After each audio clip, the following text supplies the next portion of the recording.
అందరికీ నమస్తే. Welcome to KSS Telugu times. నేను మీ వంశీకృష్ణ.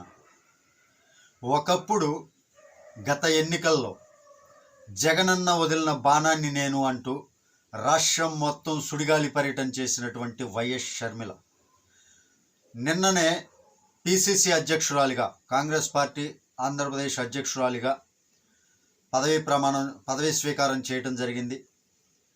దానిలో భాగంగానే షర్మిల గారు ప్రసంగించడం జరిగింది. జగన్మోహన్ రెడ్డి గారు చేసినటువంటి, జగన్మోహన్ రెడ్డి గారు అని వైఎస్ షర్మిల అంటే తన రక్త సంబంధమైనటువంటి సొంత చెల్లి అనలా, మనం అలాంటి పనే ఉంది, జగన్ రెడ్డి అన్నారు. అదేవిధంగా మాట్లాడుకుందాం. ఆ ప్రకారంగా వైఎస్ షర్మిల గారు మాట్లాడుతూ జగన్ రెడ్డి చేసినటువంటి అరాచకాల్ని ఎండగట్టారు. ఒకప్పుడు తనే చెప్పారు, రాజన్న రాజ్యాన్ని తీసుకొస్తాడు మా జగనన్న. జైల్లో ఉండగా జగనన్న 16 నెలలు ఖైదీగా కాదు, రిమాండ్ ఖైదీగా కాదు, శిక్ష పడినటువంటి ఖైదీ. తన యొక్క నేరాల రుజువయ్యి ఆస్తులు అటాచ్ చేసి సిబిఐ ఈడీ కేసుల్లో 16 నెలలు జైలు శిక్ష అనుభవించారు. ఇంకా ఇప్పటికీ కూడా బెయిల్ మీద తిరుగుతున్నటువంటి వ్యక్తి జగన్ రెడ్డి. అలాంటి జగన్ రెడ్డికి 2019 ఎలక్షన్ టైంలో జగనన్న వదిలిన బాణాన్ని నేను అంటూ జగన్మోహన్ రెడ్డి అంటే జగన్ రెడ్డి జైల్లో ఉండగా రాష్ట్రం మొత్తం పర్యటించి కొన్ని వర్గాల ఓట్లని ఆకర్షించడంలోనూ, రాజన్న పరిపాలన తీసుకొస్తాం, రాజన్న రాజ్యాన్ని తీసుకొస్తాం అని చెప్పడంలోనూ సక్సెస్ అయ్యి తన అన్నకి పదవిని కట్టబెట్టినటువంటి సొంత చెల్లి వైఎస్ షర్మిల. అలాంటి వైఎస్ షర్మిలకి అన్యాయం చేసి ఇంట్లో నుంచి గెంటేశాడు జగన్ రెడ్డి. అదే చెల్లి తెలంగాణలో సొంత పార్టీ పెట్టుకొని కాంగ్రెస్లో జాయిన్ అవ్వటం జరిగింది, కాంగ్రెస్తో విలీనం చేయడం జరిగింది. నేడు తెలంగాణలో పోటీ చేయలేదు, ఆ పార్టీని ఆంధ్రాలో పిసిసి అధ్యక్షురాలుగా ఆంధ్రాలో కాంగ్రెస్ పార్టీ తరఫున నియమితులయ్యారు. ఈ సందర్భంగా జగన్ రెడ్డి చేసినటువంటి అన్యాయాల్ని ఎండగడుతూ చాలా చక్కగా మాట్లాడారు. ఇవన్నీ మాటలు ఈనాడు రామోజీరావు గారి పత్రికలో కావచ్చు, లేదా ఏబిఎన్ రాధాకృష్ణ గారి పత్రికలో కావచ్చు, ఎప్పుడు వచ్చినా వాళ్ళు అనే మాట ఏంటంటే ఎల్లో మీడియా లేదు, కొంతమంది నాలాంటి వాళ్ళు నిజాలు మాట్లాడాలి, రాజన్న పరిపాలన లేదు, ఇక్కడ జగన్ రెడ్డి సొంత పరిపాలన చేస్తున్నాడు, జగన్ రెడ్డి అరాచకాలు సృష్టిస్తున్నాడు, దోచుకుంటున్నాడు అంటే వాళ్ళందరినీ ఏమన్నారు? ఎల్లో మీడియాకి సంబంధించినటువంటి కొంతమంది ఇలా విష ప్రచారాలు చేస్తున్నారు, పచ్చ మీడియా ఇదంతా, పచ్చ మీడియాకి సంబంధించినటువంటి వ్యక్తులు, వీళ్ళు చెప్పే మాటలు నమ్మొద్దు అన్నారు. సొంత రక్తం రాజశేఖర్ రెడ్డి కడుపున పుట్టినటువంటి జగన్ రెడ్డి ఏ విధంగా పుట్టాడో అదే విధంగా పుట్టినటువంటి వ్యక్తి షర్మిల. అదే సొంత రక్తం ఈరోజు జగన్ రెడ్డి చేసినటువంటి అరాచకాల గురించి చెప్తుంది. ఇప్పటికైనా కళ్ళు తెరిచి బుద్ధి తెచ్చుకుంటారా రాష్ట్ర ప్రజలు అంటే వేచి చూడాలి. నెక్స్ట్ ఇంకొక 100 రోజుల్లో జగన్ రెడ్డిని ఎటు పంపిస్తారు అనేది. ఇప్పుడు ఒక్కసారి స్పెషల్ స్టేటస్ గురించి జగన్ రెడ్డి ఒకప్పుడు నిరాహార దీక్షలు చేశాడు, చాలా పోరాటాలు చేశాడు. ఇంకా అప్పుడు ప్రభుత్వంలో ఉన్నటువంటి తెలుగుదేశం పార్టీని విమర్శిస్తూ మూకుమ్మడిగా రాజీనామాలు చేస్తే స్పెషల్ స్టేటస్ ఎందుకు రాదో చూస్తానన్నాడు. మరి ఈరోజు అధికారంలో ఉన్నటువంటి జగన్ రెడ్డి 135 స్థానాలు గెలుచుకొని కేంద్రం మెడలు వంచైనా సరే స్పెషల్ స్టేటస్ తెస్తానన్న వ్యక్తి తను మెడలు వంచి కేంద్రానికి దాసోహం చెప్తూ ఎలా బానిస బ్రతుకీడుస్తున్నాడు అనేది షర్మిల గారు చెప్పడం జరిగింది. ఒకసారి ఆ వీడియో ప్లే చేస్తాను, ఒక్కసారి చూడండి స్పెషల్ స్టేటస్ గురించి. ప్రతిపక్ష నాయకుడు జగన్ రెడ్డి గారు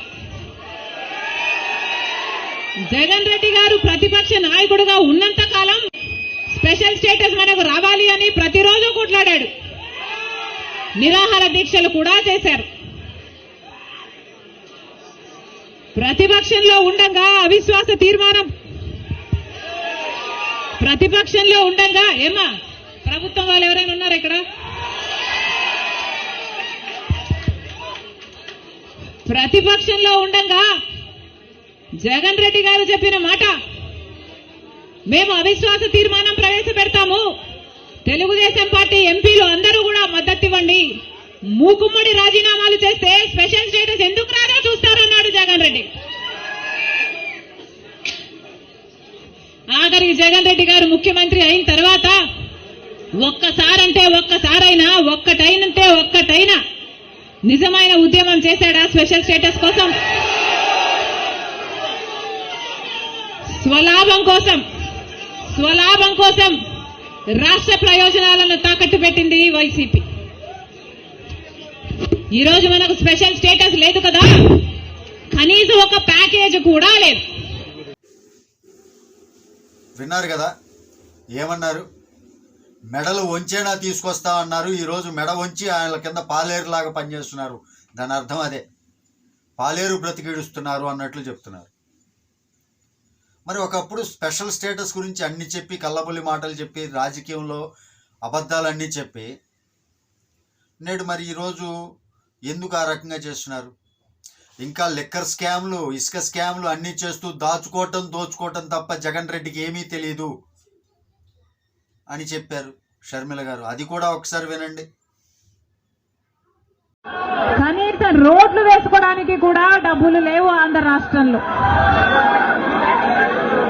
కనీసం ప్రభుత్వ ఉద్యోగస్తులకు జీతాలైనా సమయానికి ఇస్తున్నారా? దానికైనా డబ్బులున్నాయా? దానికి కూడా డబ్బులు లేవు. దేనికి డబ్బులు లేవు. అభివృద్ధి జరగలేదు, కానీ దళితుల మీద జరిగే దాడులు మాత్రం 100% పెరిగాయి.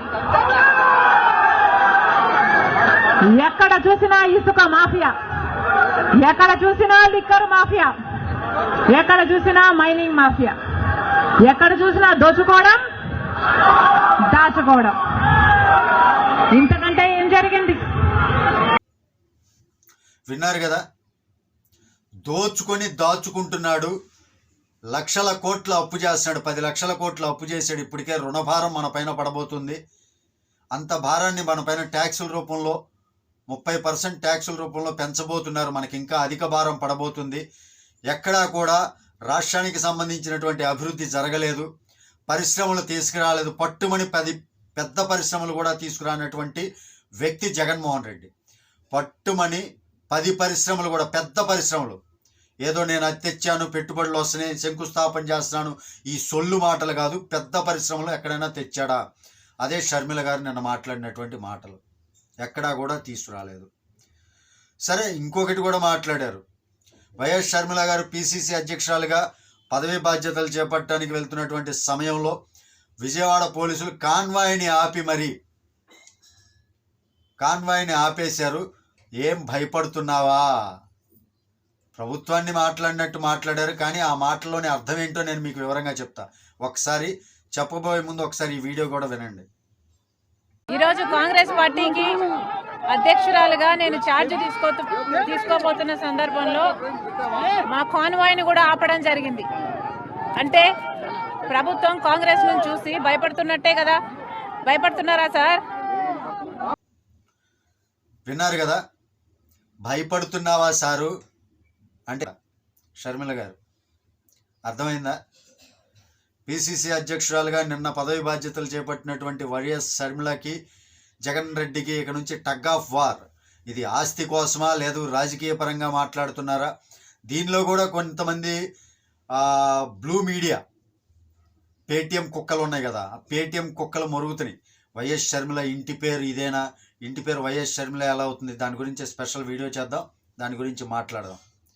ఒకప్పుడు షర్మిలని అక్క అక్క అని పొగిడిన వాళ్ళే ఇప్పుడు తిడుతున్నారు. అంటే బయటికి గెంటారు, అన్యాయం చేశారు. సొంత తల్లిని చెల్లినే పట్టించుకోలేనటువంటి దుర్మార్గుడు ఈరోజు కార్యకర్తలను పట్టించుకుంటారా? సిగ్గు లేదు మీకు? ఇంకా సిగ్గు లేదా అంట మీకు? ఇంకా సొంత తల్లిని చెల్లిని పట్టించుకోకుండా బయటికి గెంటినటువంటి వ్యక్తి.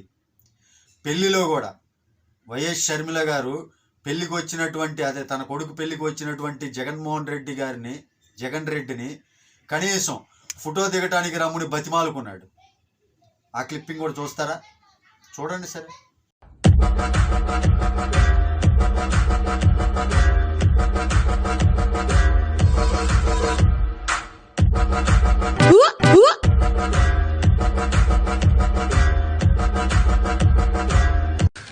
तू समझा?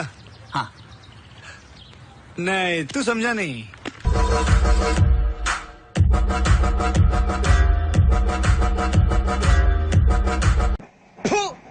నిన్ను కొట్టినా కుక్కను కొట్టినా ఒకటే.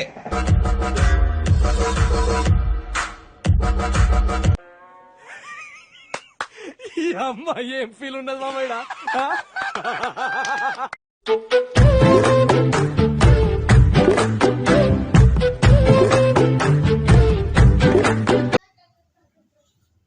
చూశారు కదా, బతిమాలుకున్నా కూడా పోరా ఎదవా అన్నట్టు పట్టించుకోకుండా సైలెంట్గా ఉంది. చూసి చూడనట్టు పట్టించుకోనట్టు. అది జగన్ రెడ్డికి ఇచ్చినటువంటి విలువ షర్మిల.